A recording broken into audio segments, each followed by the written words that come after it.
मेरा नाम पूजा शर्मा है। मैं नारायणपुर की निवासी हूँ। सचिन शर्मा नाम का एक लड़का है।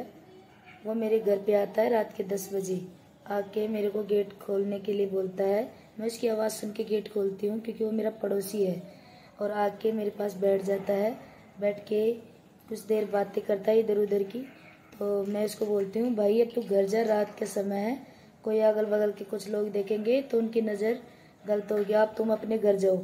जैसे मैं उसको धक्का दे के निकालने वाली थी क्योंकि वो मजाक कर रहा था, हंसी मजाक। तो मैं उसको बोला कि तू घर जा, रात के समय है। उसने मेरे को धक्का मार के खाट पे गिरा दिया और मेरा मुंह बंद करके चाकू लगा के मेरे साथ बलात्कार किया।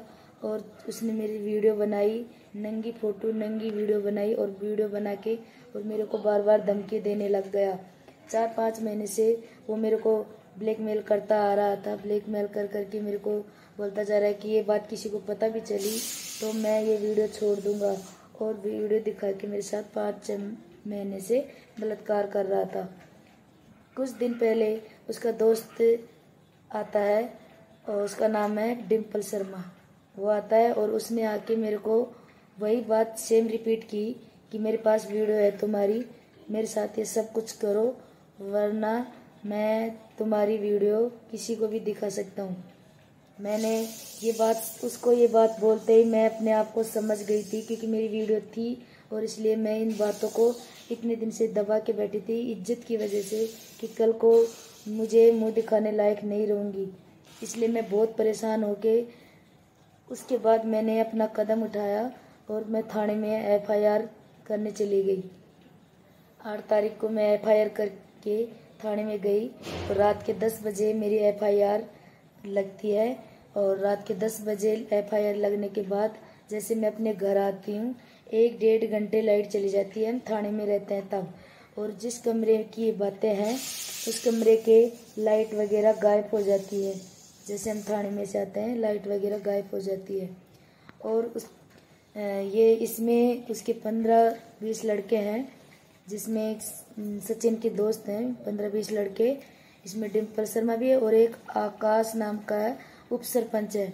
उप सरपंच बोलता है मेरे रिलेशन में मेरे कलेक्टर है, जज है, ये सब अपने बड़े उपाधि के लोग हैं, मेरा कुछ नहीं बिगाड़ सकते।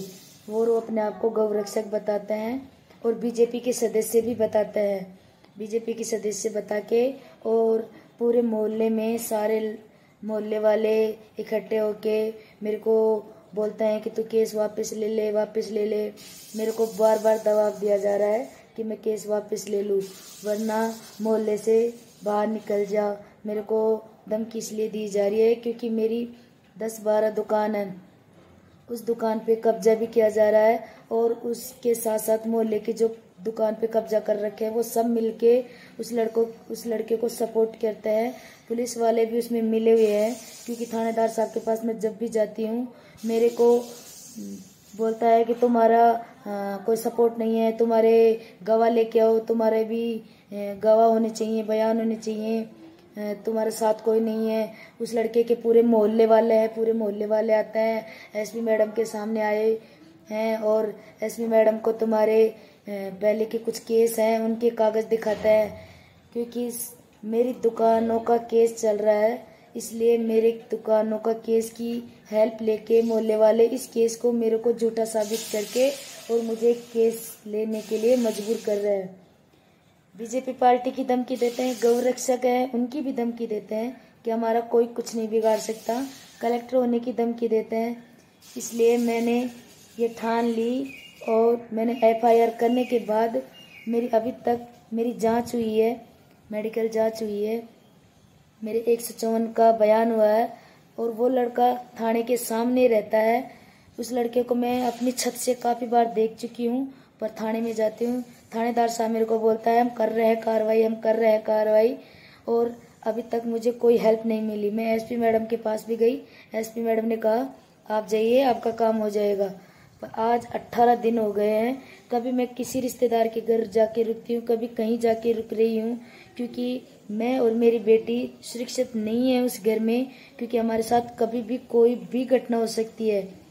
और इन लड़कों की 10-15 लड़के हैं, ये गांजा वगैरह भी खाते हैं, नशा पात भी करते हैं। जो सचिन नाम का लड़का आया था वो भी उस दिन गांजा वगैरह खा के नशा करके आया था, और आज से 4-5 महीने से मेरे को वीडियो दिखा दिखा के मेरे साथ बलात्कार किया जा रहा है। मैं इज्जत की वजह से चुप थी, अब जाके मैंने अपना मुद्दा उठाया है, क्योंकि अगर ये मुद्दा मैं अभी भी नहीं उठाती, पर उसने अपने दोस्त को भी भेज दिया मेरे पास वीडियो दिखाकर। उसने भी मेरे साथ यही सब कुछ करने की, सोने के लिए बोलता है, इसलिए मैंने अब जाके मैंने FIR की है। पर आज 18 दिन हो गए, मेरी पुलिस कोई कार्रवाई नहीं कर रही, ना उस लड़के को गिरफ्तार कर रही है। वो लड़का सामने रहता है, और ये 10-15 लड़कों की टीम है। मैं आप लोगों से हाथ जोड़ के रिक्वेस्ट करती हूँ, मेरे साथ कभी भी कुछ भी हो सकता है। मैं कहीं पे भी जाती हूँ, मेरा पीछा किया जाता है। मेरी और मेरी बेटी सुरक्षित नहीं है। नारायणपुर थाने वाले कुछ भी नहीं कर रहे हैं। मैं आप लोगों से हाथ जोड़ के रिक्वेस्ट कर रही हूँ, उनको सपोर्ट किया जा रहा है, क्योंकि मेरी दुकान जो कब्जा कर रखे हैं वो लोग भी उसमें शामिल है। एक विकास पारिक नाम का भी है जिसका केस चल रहा है 12 साल से। मैंने अपना केस भी जीत गई, लेकिन पुलिस वाले मेरी उस दुकान को भी खुलाने नहीं दे रहे। प्लीज़ हाथ जोड़ के रिक्वेस्ट कर रही हूँ, मेरे साथ कभी भी कुछ भी हो सकता है। मैं और मेरी बेटी के साथ कुछ भी होता है उसके जिम्मेदार सिर्फ और सिर्फ पुलिस वाले हैं। मैं आप लोगों से हाथ जोड़ के रिक्वेस्ट करती हूँ, मेरी हेल्प करो। अगर मैं गलत लगाती हूँ, मैं झूठे इल्जाम लगाती हूँ, तो आप लोग मुझे भी सजा दो, पर मुझे न्याय दिलाओ। मैं आप लोगों से हाथ जोड़ के यही रिक्वेस्ट करती हूँ।